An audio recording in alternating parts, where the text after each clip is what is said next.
outside my window, just finishing up. It's gonna leave in a moment, so if you hear that noise, yeah.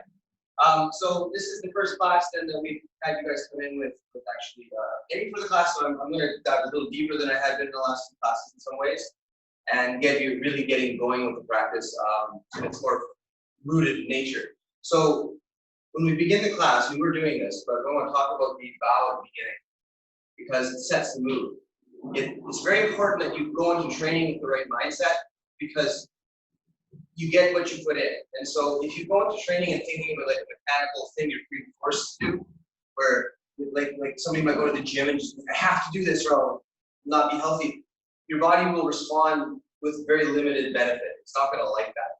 But the body likes it when it goes and does exercises where you have the intention of saying, this is for my benefit, this is for my self-development, and it's a little bit of time investing in me.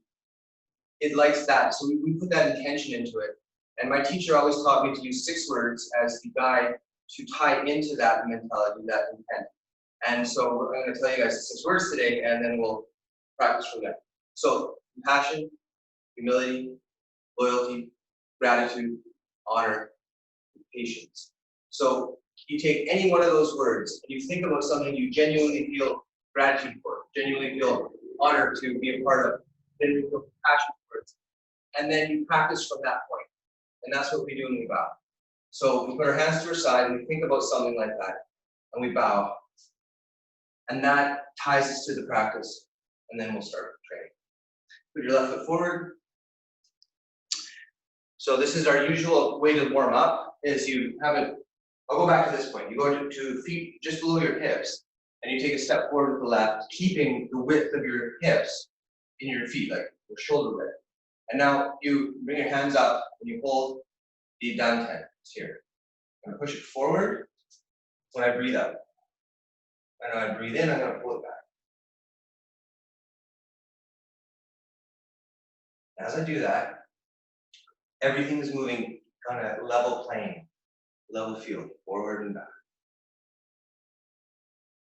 I don't want you to breathe in through your nose and out through your nose for now. Just relax breathing.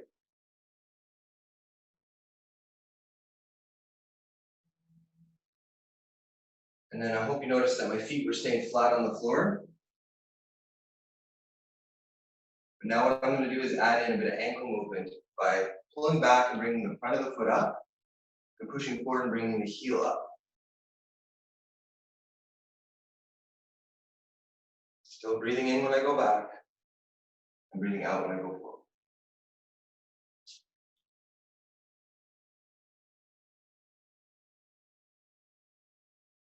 Now, only adding more step by step. We're going to start turning as we continue to go forward and back. The turn is to the right, and the belly button for a moment should be facing 90 degrees to the right, and then you come back. You're doing this while you're rolling your ankle up and your ball of your foot up on the front.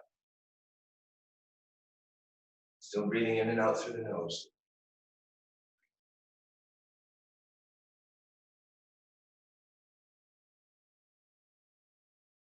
Now we're going to start adding in the arms. Well, we're going to start at the root of the arm. The root of the arm is the shoulder. So the shoulder is going to be the first thing we think about, and it's going to be the right shoulder. I'm going to think about my right shoulder coming forward here, and then coming back. I'm going to roll it slightly. See how there's just a small movement here, coming around as I continue with the motion. It's like a gentle massage for your shoulder.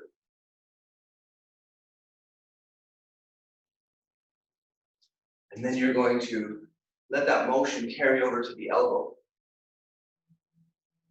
So the elbow comes back, down, and forward. You're not thinking about your arm past your elbow. It's just the elbow and the shoulder.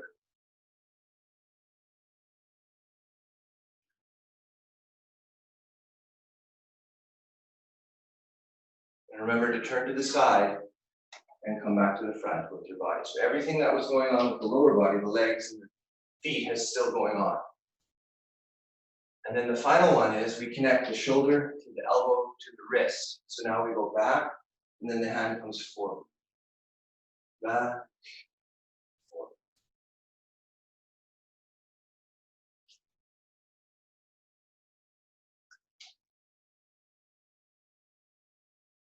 Try to stay connected from the shoulder to the elbow to the hand. So one joint follows another. Shoulder leads, the elbow follows, the wrist follows the elbow. And then bring your hand back to your belly. And now think of your left shoulder coming here and then coming forward. Here, forward. Your mind is going into your left shoulder now.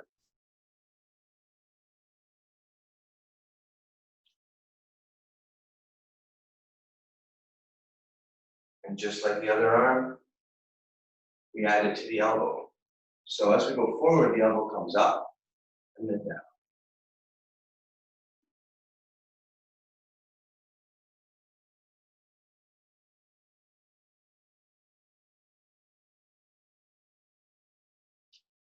And then we add it to the hand, so the hand drops and comes around. Back a little so you can see me better. Here. So this is the circle now here.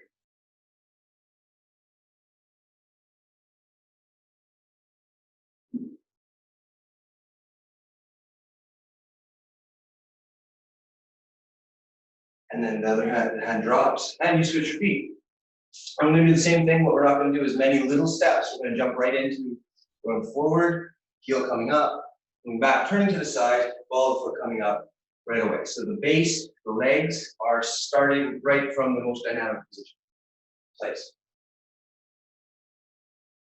Just to get the stability of turning the hips here on the other stance with the right foot forward, and then we're going to start thinking about the left shoulder. Going back, coming forward. Back, coming forward.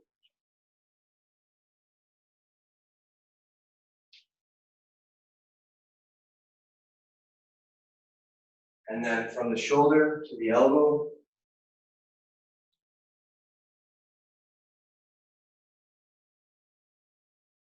Make sure that your whole body is transporting its weight from one foot to the other very consistently while you do this. The lower body driving the upper body.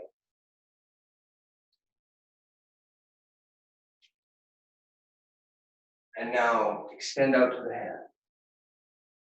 Full rotation.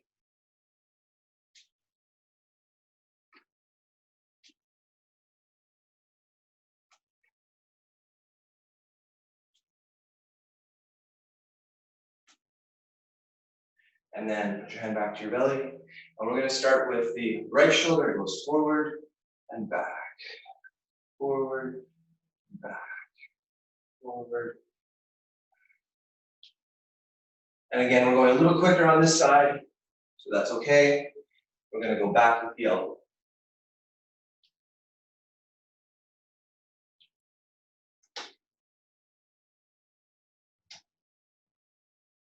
And then we extend out to the hand.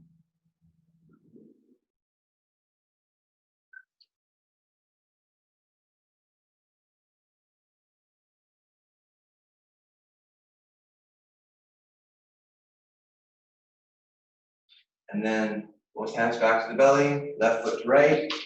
Reach out. I'll show you this. This is a breathing, resetting, cleansing breath that we do a lot. I do a lot. So you breathe in. I'll go through it very slowly. This is all breath in, all the way to the top. And then you breathe out, you pull your hands down, you let them fall. And you're looking at your palms as it comes in front here. And then as you get to your hips, your hands roll around the back of the hips. And then you push down the back of the legs. You're still breathing out. It's still a big, big exhalation. And then you come around your toes. And you come up on the inside. Breathing in, gathering up. You flip at the center of your chest and push up and out. And there. So that's the mechanics of it. We do this a lot. I'm going to explain it today so that when we do it, we can just go ahead and do it. But it's to cleanse and clear after an exercise. So we just did a good warm-up exercise, which I'm going to talk about what we were doing. But then we want to change gears, so it's good to do this breath for that. So do one more. This time try to breathe with it, okay? So breathe in. Now, big, long exhalation to the ground.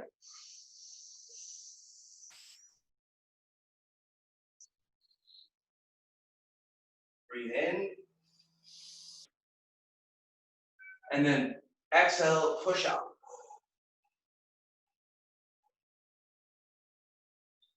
And then we're ready to do something else. Now, what we were just doing though is part of the fundamental dynamics of learning Tai Chi. In Tai Chi, well, actually in martial arts in general, this point, the dantian or the hara, is the center of the body physically, center of the chi energy, and it's the center of the creation of kinetic energy in the body. So kinetic energy is the ability to generate power in the movement of the body. And so if you're going to, I was talking about this week with my other students, if you're going to chop wood, right? If you have a fireplace or you have a wood stove, I don't want to chop the wood just like this with my arm, because my arm by itself isn't that strong. No matter how strong you are, it's still not that strong. What you want to do is you want to connect to here and get your whole body to move, even in a subtle way. If the torso, the core of the body, moves in coordination with the arm, it adds tremendous power to the movement. So that's how it all comes together here. What we're doing is we're connecting this point to each of these joints individually. We're connecting each one in its own set. Now, this is a really important concept for movement in Tai Chi, because these joints are called the gates to the throne room, or the emperor, the brain. These gates have to be maintained, or else your structure falls apart. And just like an ancient fortress, the bad guys could get it, because that structure isn't being held together. So when you see any Tai Chi movement, one joint precedes the other. It's not a stiff movement that doesn't connect. So that's actually why that exercise exists. That's what we're doing. We're going to do a stretch, and then we're going to do a lot of the form today. So feet out, sink down. We'll just do a bit of Qigong breathing, just one exercise today, and then we'll stretch. Drop your hands. Now, you do this thing called the pelvic tilt, which is you make sure the lower pelvis rolls up and forward so the lower back is straight. Then, we're going to let our shoulders just hang this way. This allows the head and the back of the neck to extend and go upwards. There's a point at the top of the head here that you want to think of pushing up. Well, your lower body sinks down and the spine becomes like a rope suspended between 2 points. Oops. Suspended between 2 points. And then what you're going to do is you're going to focus on keeping that dynamic when you move. Okay, so we're here, the spine is up and down. Now we're going to go like this. And we're just going to do 3 breaths of what's called natural breathing for Qigong for today. This is my belly button. What I'm going to do is I'm going to breathe in through my nose with my tongue on the roof of my mouth and push my belly button out. Okay, so it sticks out, and then when I breathe out, I pull it in. You don't have to breathe with your mouth. I'm just sort of emphasizing it. This is natural breathing. This is what we want to do when we practice everything. So 3 breaths. We're going to inhale for 5 seconds, hold it for 5 seconds, exhale for 5 seconds, hold it for 5 seconds. Take note of how you feel right now, and take note of how you feel when we're done. It should be something tangible. It shifts in your mind. So back straight, hands here. Now, relax, breathe in. Hold. Breathe out. Hold. In.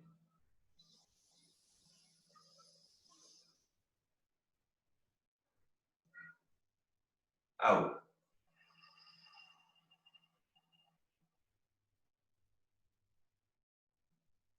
In.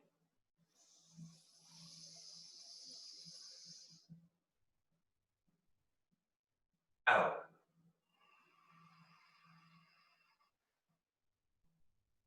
See if your mind doesn't get a little calmer, a little more focused, a little more in your body. So now that you're there, let's stretch the body. Look down, extend your hands forward, and touch the floor with your fingertips. As you do this, push your knees out so that the stance is going into the ankles. I'm going to change the view for a second. Okay, so you're here. Now push your hips down and bring your hands up.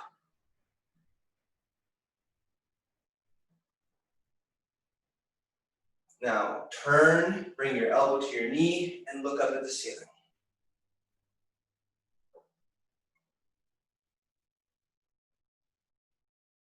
Other way.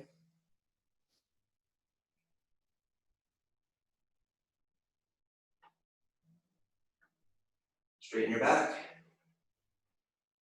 Turn to your left, would be that way, and stretch to the side.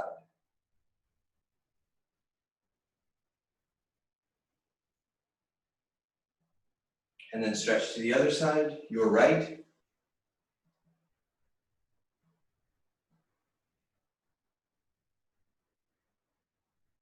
And now put your weight onto your left foot, like this, and the front of the right foot up, and sink down here best you can.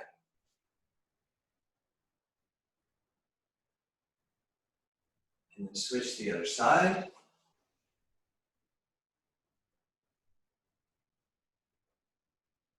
And then put your hands on the floor, work your feet in. Straighten your legs, but keep your hands on the floor.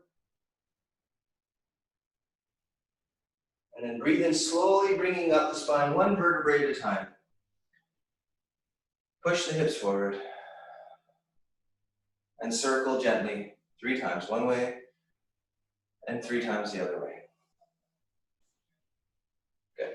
And then we're going to do the upper body, just quickly, but a good stretch. So kind of like this rope. I have this rope, by the way, because it's good for training your grip strength.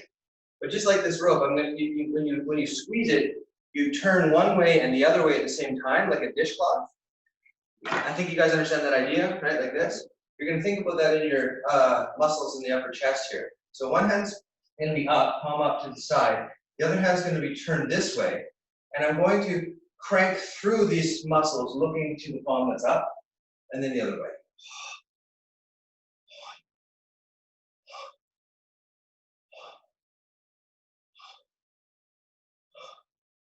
Now, hold it on one side for a second, squeeze those muscles, rotate them, and then the other side. Squeeze, rotate, and then grab a beach ball, bring it over your head, big breath in, and throw it away.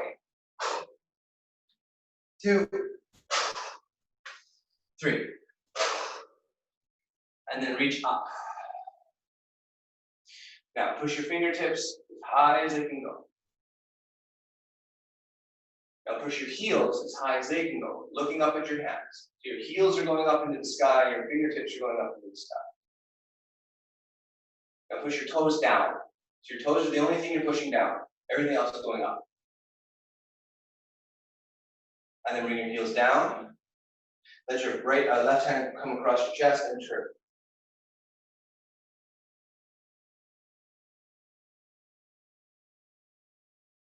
And then drop your arms and go the other way.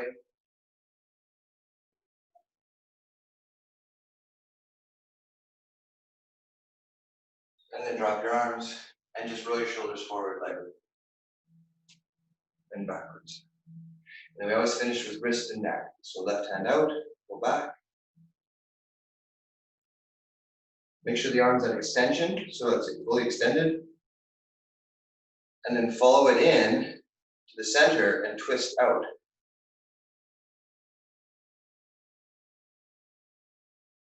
And then push it back out to extension, but the fingers are up.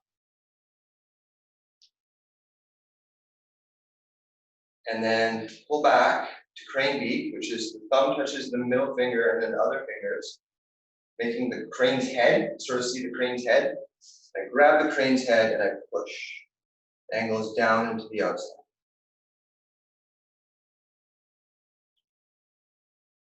Then give it a shake. And then right hand palm down. Pull back.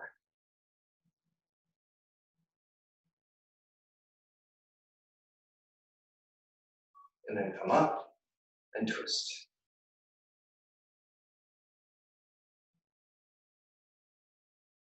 And then push back out.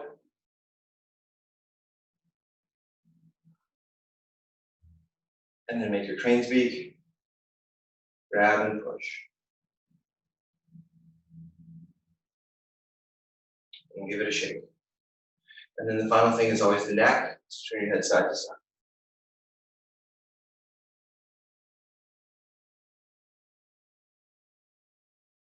And then roll your chin one way, roll your chin the other way, roll your chin one way, roll your chin the other way. Look forward and look up. And look down. And go around. 1, 2, 3, and the other way. 1, and 3. Okay. That's our warm-up. Now, as I said, I want to spend the rest of the class, good, we got a good amount of time, doing the form or teaching you guys to start to develop the form. So let's talk about the form. Let's talk about at least how it connects to the exercise we started with today. So the form is the true teacher. My job is only to help you learn from the teacher. So the form is what's going to teach you the art of Tai Chi. It is the accumulation of generations and generations and generations of knowledge. The form I practice was developed by the Yang family out of Yang Lu Chan, the progenitor of that family's art, relationship with the Chen family. The Chen family had learned their art and developed it for hundreds and hundreds of years and had very distinct relationships with the martial arts communities in China throughout time. So it really ties itself into the ancient Taoist traditions, and they go all the way back to the beginning of humanity, basically. So regardless of whether or not it was the Yang family style or the Sung family style or the Chen family style, the fundamental elements of the movements are as old as people. It's an amazing thing to be a part of in a lot of ways. So what you're doing is you're learning from the cumulative knowledge of all of these previous generations. It's not just your teacher or yourself, it's this huge chain of connection. And in Chinese medicine, this is very similar to the idea of what's called Jing, which is largely like the idea of potential. So what you want to do is you want to draw your potential out into the world and maximize that potential. And you have this incredible backlog of energy waiting for you in your history, in your connection in the lineage, in your own personal genealogy, whatever that might be. So the form is helping you do that because you're embodying the idea directly rather than just like intellectually. So it's a very, very complex or a very, very deep thing to think about it that way. And what brings it together is the idea of remembering the self-defense. So let's start the form from the beginning, review the self-defense. I think some of you have seen a little bit now to like here and here, and then we'll go further, but we'll make it a lot more comprehensive and in-depth. To start with, we have our big toes touching and our heels touching if we can. Our knees are bent, our hands are. This is standing Qigong to just center yourself. So you're going into the center to begin your practice. Then your weight is going to shift always from one foot to the other. The emptiness and the fullness and emptiness concept in terms of that. So all the weight's going to go to the right foot. And then you're going to be able to pick up your left foot. I should show you my feet. Then you're going to be able to pick up your left foot and you're going to do it. Heel comes up first. Then the little toe leaves, and the last thing to leave is the big toe. It steps out only to shoulder width. The big toe is the first thing to touch. The rest of the toes arch, and there's a rolling feeling to the outside of the foot as your weight shifts to here. And then you bring your weight back to the center and your hands drop to the top of your legs. And now you're in ready to begin position. So this was Qigong. This is ready to begin. So what does that mean in terms of the self-defense? As I said, which is going to tie this together in a very interesting way. It means that you step out into the world and take on the challenges that are going to come. You don't try to stay disconnected from things. You go into the challenge, into the situation. But the first thing you do when you do that is you root. You put your feet onto the ground. You put your mind into reality. You put your mind, you root yourself. Then you can start to act. So there's an old saying in martial arts that if your anger rises, you should lower your hands. But if your hands rise, you should lower your anger. And what that means is don't act on intense emotional responses, act on calmness, act on clarity. And so that's what all of this represents that. That's a lot of stuff in just a stance. Now, from here, the real engagement begins. And it starts with the wrists being pulled upwards. with the fingers feeling heavy. And they roll up and up and up until just above the top of the head. And then the wrists roll forward and they come down. And there's a feeling of kind of pulling down and in until the fingertips are at the top of the shoulders, and then you clench your fingertips slightly. So the movement from the side, here I'm going to change the angle a bit. Movement from the side would look like this.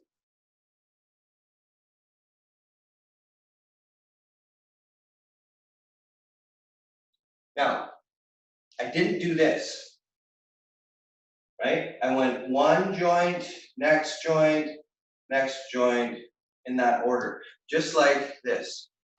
It's the same thing, but it's only here. And what are you doing?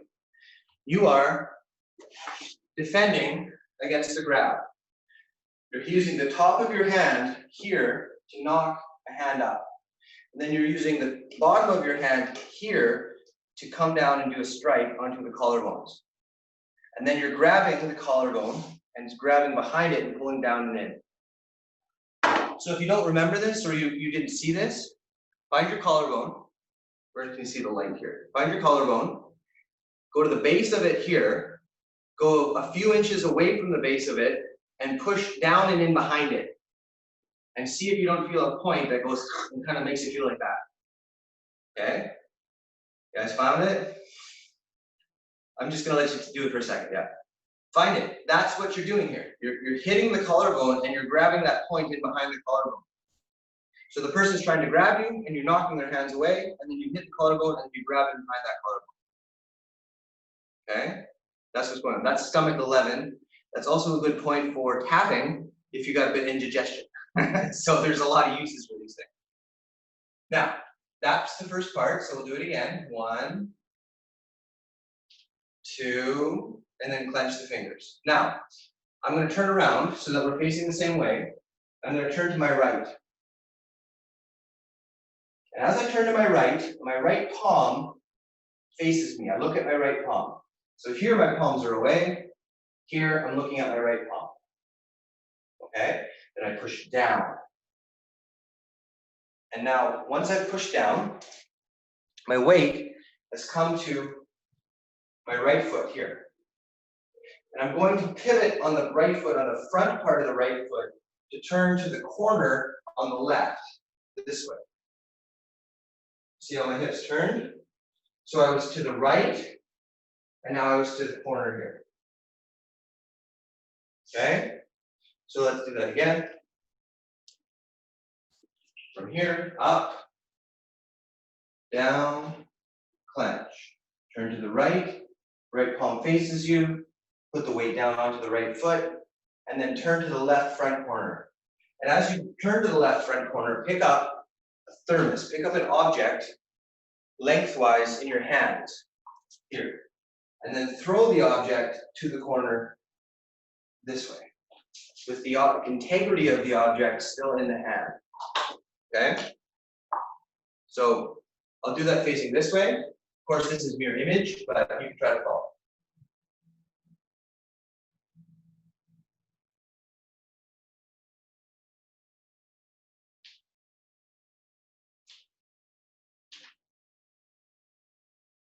See how that worked? 1, 2, 3. It's just the motion of water in a river. Here, where did I put it? There. Here's the applicational idea. I go like this, I get to this point, somebody's punching me, I turn out of the way. This allows it to go out of the way. I push down, that extends the arm down. The person wants to stand up, so I come up with them, and then I throw their arm away to the corner.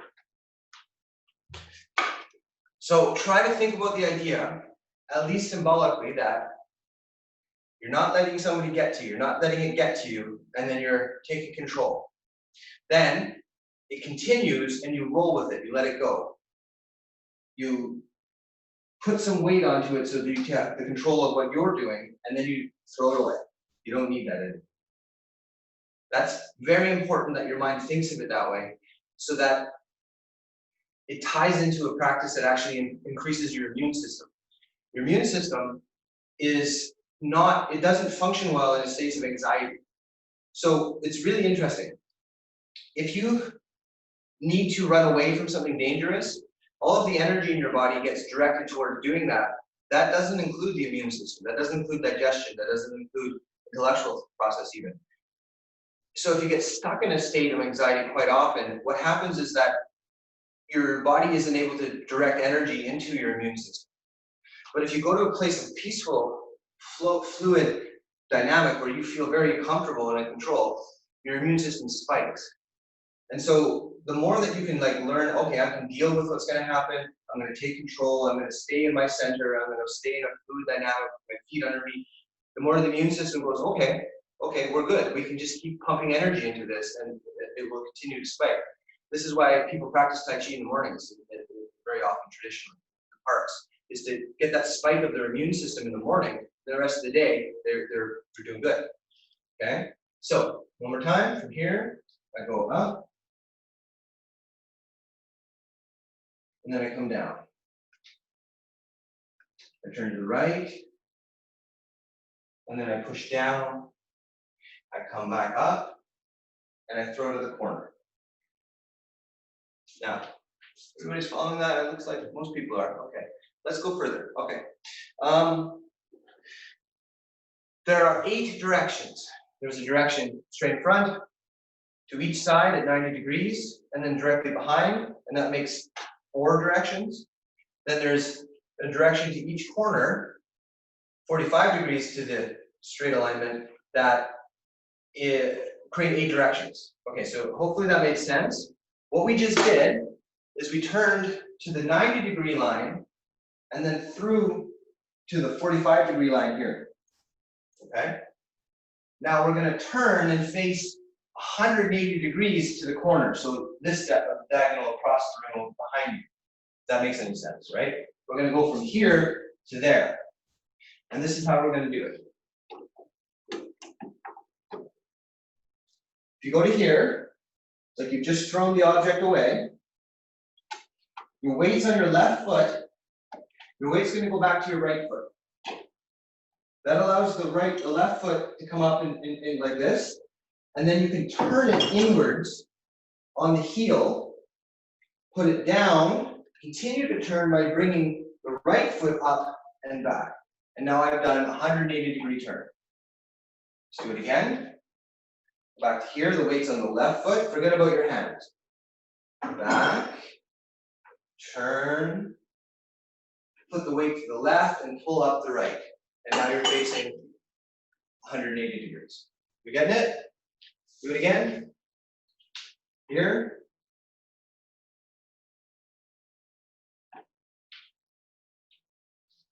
Here. Yeah, looks like most of the people I can see on the screen look like they're doing it, so I'm going to assume you're getting it. Okay. So if you go put your hands back up, okay, so you can see me a bit here. Put your hands back up.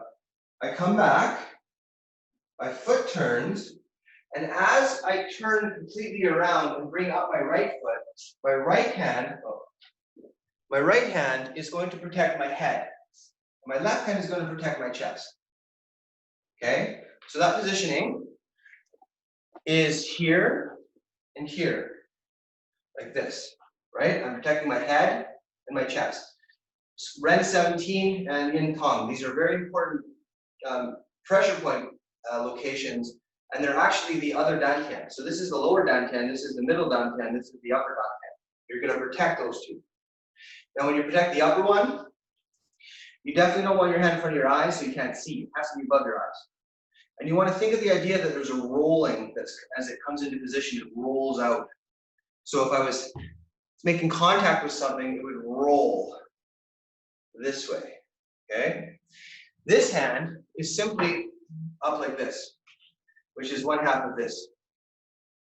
It's just this, turn to this, okay? So if we go back to here, left foot forward, and then back, turn. As you pull in, raise your hands to protect your head and your chin. But you're facing the back corner now. So your right foot is in front, and you're facing the corner. Yeah, good. Now, from there, simply step forward with your right foot and push away. Okay, so I'm just pushing away from those 2 points here. Doing pretty good. Everybody getting that? So over here, yeah. Now from here, reach with both hands, like you're trying to hold the tray with 2 hands. Okay. Then put your right hand on your left, and imagine you have a ball, like about the size of a 5-pin bowling ball. And then you're going to draw a figure 8 in space with that ball. It's going to go down to your hip, up to your shoulder, back down to your hip, and then you're going to throw it away like this. And you're going to roll back, and then you're going to push up and away. This is called catching a sparrow by the tail. It's a full sequence of movements, and some of the parts of the Tai Chi form have this set of movements given a name. This is catching a sparrow by a tail. I might tell you a story about that, but we got to do the movement first. So go to here, you come back, turn, pull the foot in, protect your head and your chest. Push away from the head and the chest. Double tray, grab the ball down to your hip, up to your shoulder, back down to your hip, throw it away, roll back, and push up and away. Now, I'll break down some of this stuff going on here, but I'll do it facing the camera so you can see. So if I had turned, and this was the corner, and I started here, I'm doing these motions here. These motions should be considered to be potential strikes, where you actually hit with the bottom part of your hand here, called the palm heel. Now, if I hit something with my hand and the top part of my hand hits, it's going to bend my wrist this way, and it's going to be bad for me. But if I hit with this part of my wrist here, then the bones of the forearm support it, and it's going to be very powerful. So that's what you're thinking about here. Is this is a strong strike here and a strike here. This strike's going to the nose, and this strike is going to the sternum or the solar plexus here. The sternum is the connecting between the 2 rib cages. It's not bone, it's cartilage, and it's not as strong as you might think. So if you had a good strike there, it can definitely cause some problems. So it's both of them here. Okay, and obviously in the form we practice it slow, but you can see that motion can be developed very well into that idea. So what that means is that when you're here and you turn, a new attacker is coming at you. And again, this is something the form is trying to teach you on a deeper level. You're never going to be in a situation where there isn't going to be things coming in at you that you have to deal with. That's just life. It's like going down to the beach. The ocean's always coming in, even if it's going out, it's coming in somewhere. So that's life. It's coming at you. You turn and you face the next one, and you're fine with it. You're just going to take it on. It's fine. You're just going to roll with it. And so you do. You meet it, and you push out against it. Then you're going to grab. And you can see in the camera what I'm doing is the sides of my head here, right? That's what that is. I'm striking each side of the head. And then I'm going to turn the head and grab it. And then I'm going to bring it down and around. You see? Now, I'll share this little quick story about that idea. I just got to keep track of the time so we don't get too caught up in it. But there's been some very famous martial artist women in history. One of them was a Japanese woman who was a samurai wife, essentially. And she was famous for that move, basically. Not exactly like we're doing it, but that idea. Grabbing a head and pulling it down. Because it doesn't matter how strong the opponent is, once you get a hold of their head, the saying is, the head is the steering wheel of the body. And so this woman was apparently so good at martial arts that she could jump onto a horse, like a guy on a horse, and pull him off the horse and take the horse. By doing that, taking the head. This is a real thing. This is real documentation. So this is pretty impressive, but it tells you the power of this as a self-defense. If you ever have to defend yourself, you can get the head, grab it, and twist it. The person has to go with it. And that's what this move is teaching. Okay, so it's kind of unexpected, but okay. From here, we do the move. So back, turn, up, push out. Now grab the head. 1, turn. And now this is kind of a new attacker. So you've gotten rid of the first attacker, and the second attacker is simply trying to reach in with 2 hands. and you draw them in, and then you push them up and away. And that's the end of that sequence, and I'm pretty sure that'll be all the time we have today anyways. Yeah, okay, we're doing pretty good actually. So that one's pretty simple, although it doesn't look as complicated, it does have incredible effectiveness. If you imagine somebody coming in to grab you, their energy and their weight is reaching forward. You meet it, and then you allow their reach to come in, where the top of your wrist, just like the beginning of the form, is just underneath their forearms, and you're pulling them in like this. And they're gonna come in very close to here, but they're gonna have fallen forward when they do it. And that brings them to a point they have no balance. So at that point, you push up and away.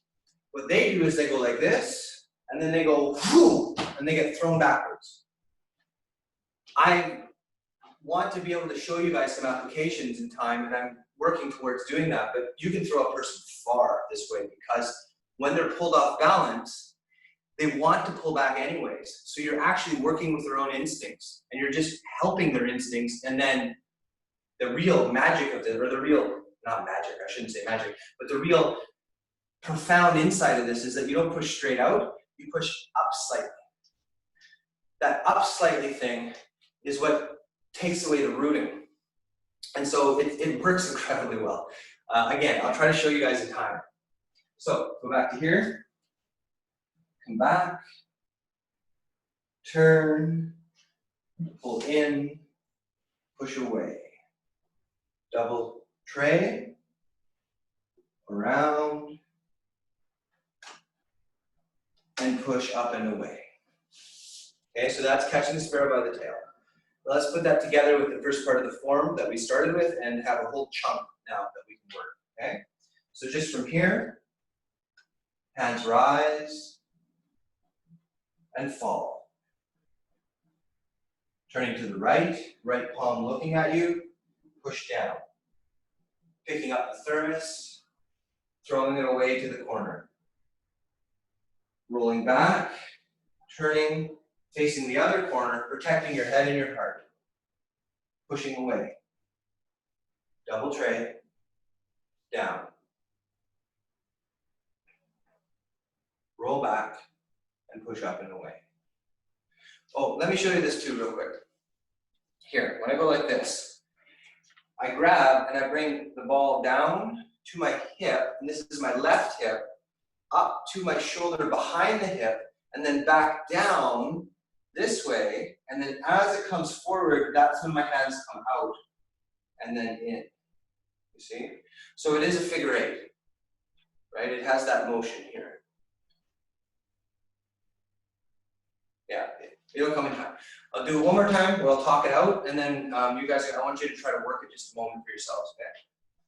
So from here, up, knocking away the grab, down. Turn to the outside, push down. Come up, and then out. Back. Come back. Push away. Double tray. 1, 2, and back. Push up and away. Okay, so I want you guys to try to practice that now. See if you have gained some of it, okay, on your own, just for a moment.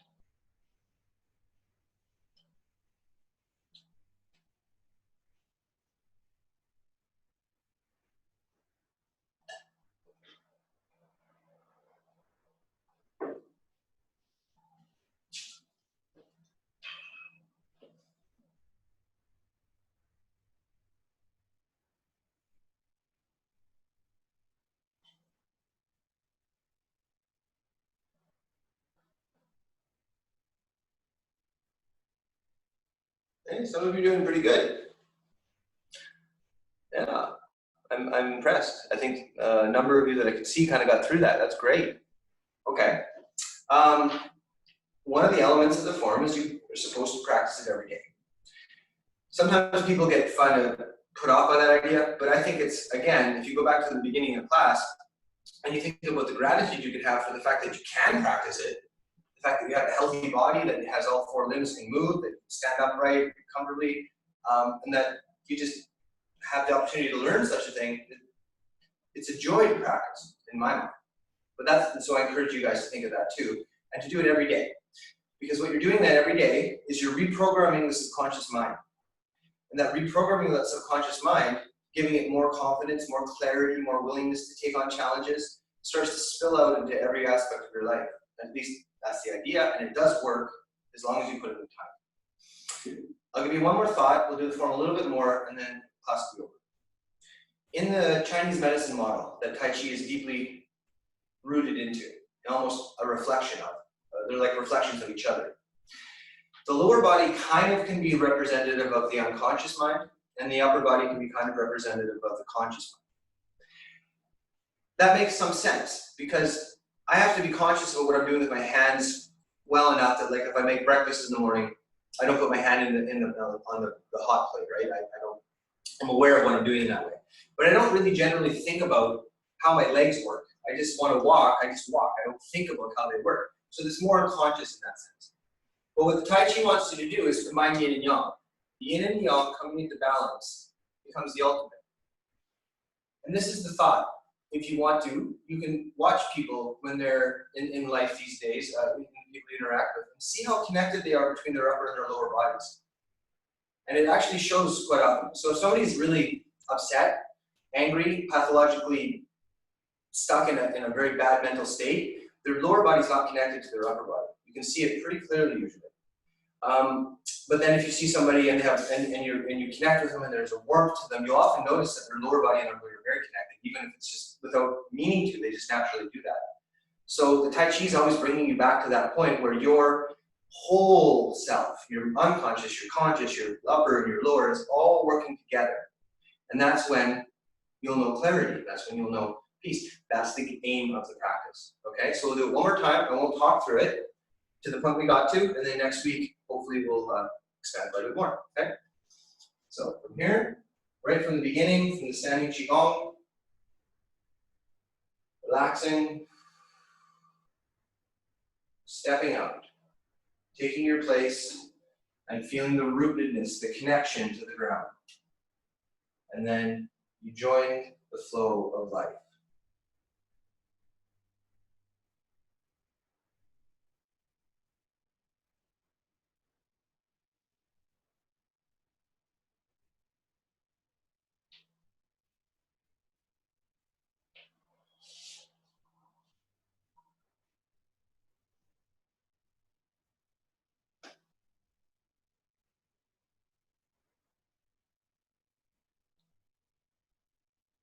Good.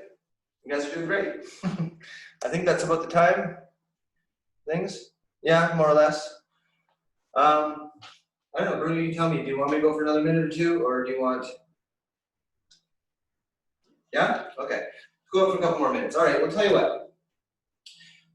Instead of introducing another long sequence, because I don't have time for that, let's work on the idea of the striking element.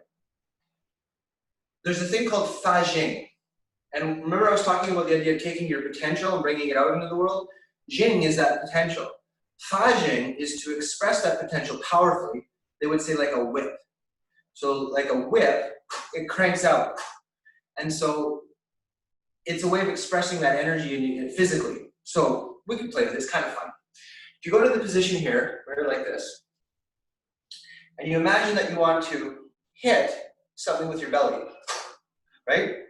It's this going, and the hands just follow that. They don't, it's not you're pushing your hands out, you're pushing your belly out, and your hands follow it. Okay? So it's kind of an interesting exercise, and I'd like to introduce the concept. I'll stand like this. Let's imagine that I'm just hanging out on the street. Suddenly from the side, somebody comes in at me to grab me, and I go, I just throw my hands up like that, out of instinct. Now, what is that instinct? It's this. It's the instinct to protect your head that everybody has. You have it, everybody has it. I've seen children do this instinctually sometimes, and it's perfect because their response is right, protect your head. So from here, stand to an angle, whatever direction you want. But imagine somebody's coming up on your right, and just as they come in, you turn and go, okay, give it a try. That's good. There's some good, yeah. Okay, and how are you doing that? Well, you're turning your belly and you're throwing your center into the problem with your hands, following it, and it's exactly the same as it is from the beginning of class. It's just that it's a slightly different angle of it. Okay, so let's finish with this. I saw a really great video recently online of, I think it was a pet store, where a large boa constrictor snake had escaped from his cage. And it was sitting on the top of like a filing cabinet, I think, or something. And one of the employees was going to capture the snake, of course. And so he approached it extremely slowly, extremely carefully, very calm. And the snake was not happy, right? It was hissing and it was quite upset. And then he went, and he grabbed it like that, out of nowhere. And then he had it, he had control. The snake, he got it by his head, you can control a snake. And so that's exactly what this is. You turn and you stop the main element of the problem, now you take control. And you can be more fluid when you take control because you've engaged in the right moment in the right way. And that's a big deal. Okay? All right. Now, I'm not sure when I'm supposed to end, to be honest, if it's supposed to be like 5-2 or 10-2 or what? 5-2? Okay, okay. So let's put that together then, okay? So you turn and you go boom, but then you slow down and you relax everything and you take control and you go back to being fluid. Okay? So let's try that together. Explosive response because it's required in the moment. But then as soon as you engage and you can see what you're dealing with, you can relax and take control in a much more calm way. Okay? So give it a try a couple times on your own.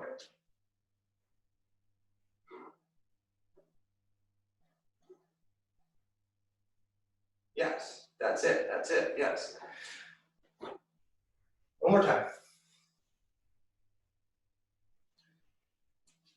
Yeah, good one. I saw somebody do a good one.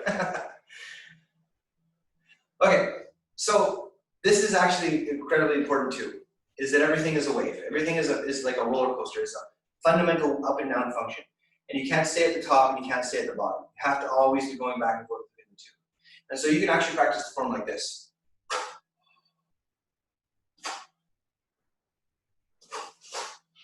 Right? You can add that kind of stuff into it, and actually is an important part of the practice because you need to be able to go from 0 to 1,000. That's part of developing your potential. But to ingrain it in your subconscious, to develop this sense of peace, to develop the expression of all the energy in the body flowing smoothly, which is also the circulation, that's why you go slow. The faster expressions of it are supplements to that practice. So the slow part is the root, and then these expressions that are a little faster, a little more intense, they're like branches coming off the tree. So I think what we should finish with though, because I always like to bring these things back to the calm, the relaxed, the open-ended version is to do the form to what we've done, but as relaxed as you possibly can. And that'll be a good way to leave the class. Okay, so we like climb the mountain, but then we rest when we're done climbing the mountain. Okay? So from here, no tension, no stress, no particular or fast movements. Everything is just a flow like a river.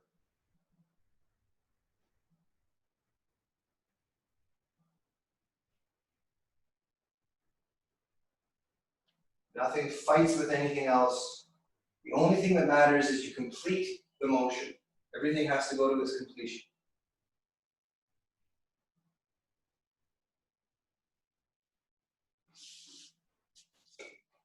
And now do the grab, and now if you're still with me here, do the ball rolling part is slower even. Relax every joint. Feel the weight supported on the earth. Relax every joint. Throw it away. Breathe in, gather all the energy you need. Now push and breathe out. Hold it for a moment. And then bring your right foot back, and we'll do one more cleansing breath. Breathe in. Breathe out.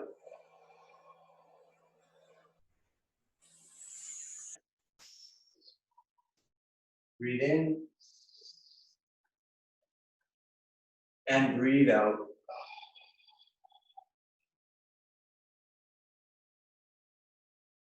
And then shake it off if you like. There we go. That's a good, that ate it up. All right, so that's done. Thank you for your time, everybody. It was a pleasure and an honor. I suppose there's questions if you want.